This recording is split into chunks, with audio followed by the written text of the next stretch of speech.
This is where the story begins, with a simple trip to a petrol station that spirals into something no one expected. The auditor walks in to pay with a £20 Royal Mint coin, legal tender in the United Kingdom, the kind of coin that should have ended the transaction instantly, but instead the cashier refuses it. Panic sets in, the staff call the police, and what should have been a quiet civil matter explodes into chaos. Officers arrive not to de-escalate but to escalate. They do not protect, they provoke, they do not listen, they control. This is where misconduct begins and accountability must step in. Never seen them in my life. So it's from the Royal Mint, so the same place that all legal tender comes from. Have you got any other means of payment at the minute? I don't know. Right. Can I ask why you didn't tell me before you started recording? So when we go to any incident, our tour of duty and our police protocol is to video every incident we go to achieve the best evidence. But you've got to notify the person at the first available opportunity. No, we don't. You do. Have you got that from somewhere? Have you read that up somewhere? Or? Yes, your policy. Yeah. Okay. Well, at the minute we're obviously videoing everything because we've been called to an incident. Immediate response where there's some ongoing issue with payment, whether it's a domestic... 999? Well, that's what's coming as, yeah. Wow. We just didn't know what was happening. There was an altercation in the shop, so we've arrived on that instance. Are you going to give me your name? I'm not, no. Right, okay. Because is there a reason for that? Because it's a civil matter, and it's not something that the police can get involved in. To a degree, you're right. It is a civil matter. We can deal with it a different way, but obviously, ultimately, you haven't paid for your fuel. The officer enters with body camera rolling but fails the very first test. Transparency. She is required to declare she is recording at the earliest opportunity, yet she does not. When the auditor calls her out, instead of admitting fault, she denies the rule exists. She presses for his name even though no crime has been committed. She blurs the line between civil dispute and criminal case. She invents a power that is not there, demanding details she cannot lawfully require. This is not policing, this is intimidation dressed as authority. Up to them to accept it. If they decline... They've obviously run the post office and they've declined that.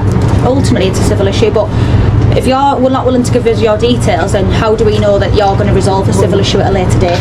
If you're happy to give us your details, then we can look at the civil issue at a later date. But that's a civil issue, that's nothing for the police to get involved in. But we don't know your details, do we? So you could technically escape from here and never come back and never deal with that issue, then you'd be circulated as wanted for that, won't you, for making off without payment? That's not a police issue at the minute. It is. It's it is a police issue because you've not paid for fuel. So there's still an offence there of that you've not paid for your fuel. But I have paid. I've gave them. But you've gave them this coin, yeah, which ultimately they've spoke to the post office and they've decided that it's not a reasonable amount of payment for your fuel. So at the minute we're sort of hands are tied, yeah. Agree with you on a certain instance of that, but we still need a solution today, whether we take your details and we deal with it at a later date. The officer's bluff grows louder. She warns he could be circulated as wanted, but that is a tool for criminals, not customers. In a payment dispute, a wanted marker is not for civil disagreements, it is for suspects and fugitives. She uses the threat not as law but as leverage. It is fear, not fact. It is coercion, not justice. If she truly believed a crime existed, she would test the elements of the offense. Instead, she leans on empty power. This is not confidence in law, this is desperation in uniform. They've run the post office and said that it doesn't really exist, you can't pay with that. He obviously won't give us our details. I've explained to him to a degree it's a civil matter, however, if he does make off and he doesn't give us our details, we're struggling for any sort of civil issue at a later date. Any details and making off without payment, yeah. So I've explained if he does give us his details and we know where he is and we can contact him at a later date, hopefully this issue can get resolved. Now he's obviously not really wanting to do that at the minute. Because it's a civil issue and it's nothing for the police to get involved in. But you're still going to make off, aren't you? Technically without payment, but if we can get your details... But I have paid. But you haven't... And it is their policy to accept the £20 coin. Has he paid? Policy? No, he hasn't. Right, if you haven't paid and if you walk out the door now... They've still got the money though. Just let me finish. If you walk out that door now, you are liable for an arrest because we don't have your details. But you don't need them. But I do. Because it's a civil issue. But it's not, because a make off. The second officer steps in and pours fuel on the fire. She threatens arrest immediately, claiming make off without payment, even though the auditor is still inside the store, still standing, still speaking, still trying to resolve the matter. There is no making off, there is no attempt to flee, and there is no intent to avoid payment. The £20 coin is in the cashier's hand. The refusal belongs to the staff, not the customer, yet the officer twists reality into her own script. She invents an offence where none exists and calls it law. Out that door now, you know what it is. If you walk out that door now, you'll be getting arrested for make off without payment. But there is an agreement with BP that Is there the any other coin can be way? Is used. there any other way that you can pay? Because we're going to sit here for hours arguing. I've been quite respectful to you. I appreciate you have to a degree, and I appreciate that from yourself. You haven't been argumentative with me, and I appreciate that you've been a normal human being. No, However, we need I don't a intend to. solution. No. No, I know you If appreciate you that. can pay for the fuel now by other means, then that's fair enough. It'll be the end of the matter. Or if you can give us your details and we can deal with it at a slower time, we can offer you that. But if you're not willing to do either any, then we're struggling with what we have left to do. Because we can't let you walk out that door without paying. But We don't know where you live, you might not even be from around here, I'm not saying you are, but you know what I mean, we have people where they'll make off and then they won't give us our details and then we're going to struggle. I'm still going to have that £20 of fuel, unfortunately, with this BP garage outstanding. Which car is it? But I have paid for the fuel. But you haven't paid for the fuel. Which one? Right, we're going round in circles, aren't we? We are, unfortunately, yeah. We've agreed, we've reasoned with you now, we've tried to say that if you give us your details, just tell you where you live, we'll deal with it slow time. However, you then leave, you don't have your details, you don't know where you live, you could live in London for all we know, and then there's still this making off without payment because they will not accept this as payment. But I don't have to identify for a civil issue. It technically isn't a civil issue though, is it, when you leave and you don't pay? You haven't paid for your fuel, we've got the payment here which isn't acceptable, so really They circle the same false premise again and again. If you leave, if you walk out, if you step outside, but the auditor never does. He stays present, he stays engaged, he keeps pointing to the coin legal tender from the Royal Mint, yet the officers ignore fact and cling to fiction. They could have confirmed his details from his number plate parked outside, but instead they push harder, demanding ID they cannot demand, inventing powers they do not have. This is policing. Without principle, this is force. Without foundation. The BP head office before coming here. Right, and was that today then, or? No, So when was that then? So you've contacted BP head office before you've come in? correct. Right, so was it to contact them today, or was it yesterday, or last week, or? It's not up to me to say that. How's it money? Do you understand what the £20 coin is? No, that's why I'm confused. Well, why are you threatening me for arrest then, if you don't know? Because it's not money. It is. Right. We'll agree to disagree. At the end You of the don't know that. It is. It's Right. legal tender, the same as a £20 note and a £10 note. Right, and who did you speak to from the BP garage, the manager? It's a Royal Mint who issued that £20 coin. Right. So it's the same money as any other money. If you get someone on the phone to me who you've spoken to earlier, then we could kind of end the matter here, can't we? But if it's a civil you're not issue, I one that- don't need but to at the minute assist you. But at the minute we don't know it's a civil matter. But I don't need to assist you in a civil issue. But you do, because it then turns into a police.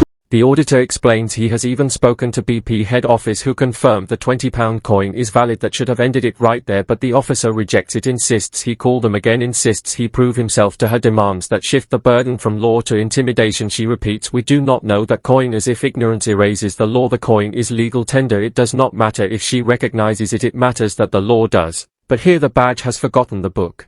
You haven't given us the details, and you're going to walk out that door, and it's technically a failure to pay. But then it'll be a civil. But then I'll sue you. Well, that's So, fine. If you want to sue us, that's fine. unlawful But arrest. like I said, we've been honest with you in terms of which way we can go. The staff here have been very honest, okay? And all I'm saying Well, he is, if hasn't. you get the person on the phone who you spoke to earlier with the agreement, then that could be the end of the matter. But you as know- far as I do, then technically, if you walk out the door, there's going to be a make without payment. He's already accepted to take it. You haven't accepted to take it. No, haven't accepted to take it. You walk out that door, becomes a criminal matter, and you get arrested for make off without payment. Or you give us your details. You're refusing to give us your details, and we don't know that vehicle is yours because you're not. But I've told you Is it urgent? that he said he would take the coin But he isn't now, is if he? I take my mask off. Right, well I wasn't here for that, so we have no witnesses, unfortunately, other than you and him. Right now I can't view that. Body camera. But right now I can't view that. At the end of the day, you've come in, you've paid for Yeah, you've yeah. got your fuel, you've come in. This isn't a payable matter. Once you leave, we've offered you to give us your details and deal with that way. For all I know, that vehicle could be registered to somebody else and lived in London.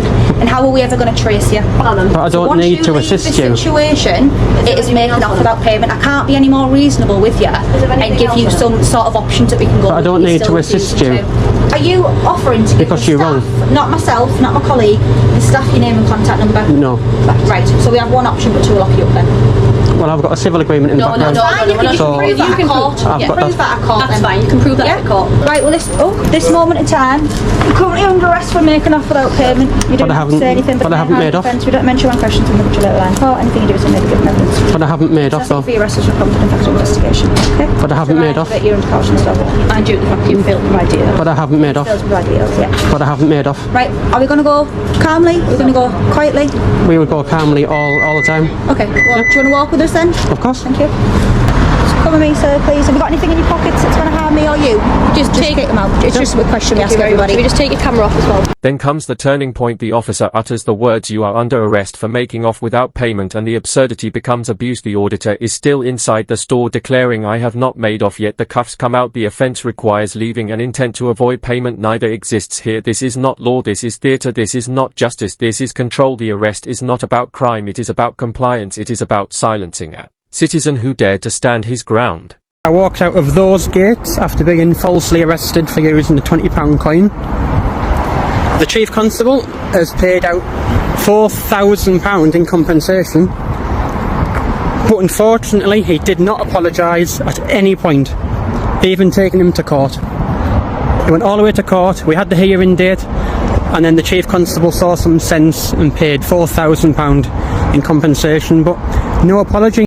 The theft act is clear. Dishonesty plus departure plus intent must all exist to prove making off without payment. None of those ingredients are here. The auditor tried to pay with valid money. The cashier refused. The customer stayed in place. The intent was to pay, not to run, yet the police twist the narrative into fiction. They rewrite reality in real time and they call it law. It is indefensible. It is misconduct. It is a wrongful arrest unfolding in plain sight.